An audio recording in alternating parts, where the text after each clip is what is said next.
વિશ્વ પ્રસિદ્ધ સત્તાધાર ધામ આપા ગીગાની જગ્યાને બદનામ કરતા લોકો સામે કાર્યવાહી કરવા બાબતે કલેક્ટર કચેરીએ આવેદનપત્ર અપાયું। ભાવનગર જિલ્લા કલેક્ટર કચેરી ખાતે વિશ્વ પ્રસિદ્ધ સત્તાધાર ધામ આપા ગીગાની જગ્યાને બદનામ કરતા લોકો સામે કાર્યવાહી કરવા બાબતે આવેદનપત્ર અપાયું હતું। સત્તાધાર ધામ આપા ગીગાની જગ્યાના મહંત પરમ પૂજ્ય શ્રી વિજય બાપુને બદનામ કરવાનું તથા બ્લેકમેલિંગ કરી પૈસાનું તોડ કરવાનું આયોજનપૂર્વકનું ષડયંત્ર ચાલી રહ્યું છે, જે ગુનાહિત પ્રવૃત્તિ ખૂબ જ નિંદનીય અને દુઃખદ છે અને દંડનીય કાર્યવાહીને પાત્ર છે। જે અમરેલી ખાતે રહે છે, જેની માય ડિઝાયર નામની યુટ્યુબ ચેનલ ચાલે છે અને વસંત ચાવડા સનાતન ધર્મને બદનામ કરવા તથા ગુનાહિત કૃત્ય કરવાનો ઇતિહાસ ધરાવે છે, જ્યારે બીજા આરોપી નીતિનભાઈ ચાવડા ભાવનગર ખાતે રહે છે, જે પરમ પૂજ્ય વિજય બાપુના પૂર્વાશ્રમના મોટા ભાઈ છે, જે પોતાની રીતે મનગઢત કાવતરા અને કૃત્ય કરી રહ્યા હોય, જેના પગલે આવેદનપત્ર પાઠવી અને આરોપીઓ વિરુદ્ધ જરૂરી કાર્યવાહી કરવાની અપીલ કરવામાં આવી હતી।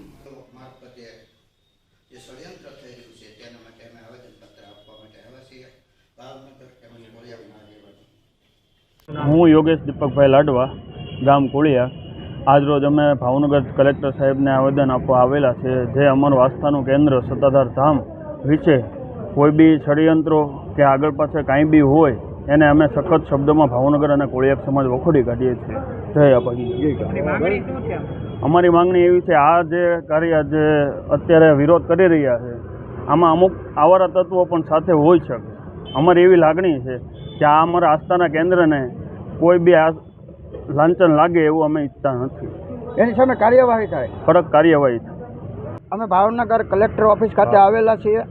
એનું કારણ એક જ છે કે 2 મહિનાથી લગાતાર સોશિયલ મીડિયામાં અને યુટ્યુબના માધ્યમથી જે સત્તાધાર ધામને બદનામ કરવામાં આવી રહ્યું છે અને તેમજ અમારા ગાદીપતિ પરમ પૂજ્ય શ્રી વિજય બાપુને ખોટા ષડયંત્રો કરી અને જે બદનામ કરી રહ્યા છે, તેના માટે અમે આવેદનપત્ર આપવા માટે કોળિયાક અને તેમજ ભાવનગરના આગેવાનો અહીં પધાર્યા છીએ કલેક્ટર ઓફિસે।